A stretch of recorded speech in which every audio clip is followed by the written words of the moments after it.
น้องจงช่วยเฮียนบ่ถึงเกษียณตั้งใจห้ำเฮียนเสียก่อนสำเร็จเสร็จสิ้นดังหายแก้วใจโปรดมองอย่าลืมนักฮ้องเจ้าของเสียง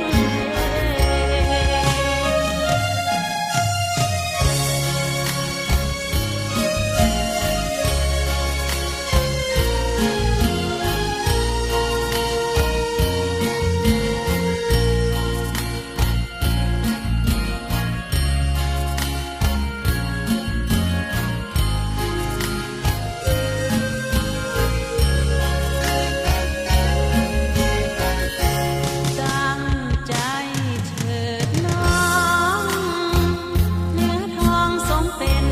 เมียดีคนเด่นชื่อเสียงก้องดังพระคนแจ่มใสสมใจดังหวังขอน้องจงฟัง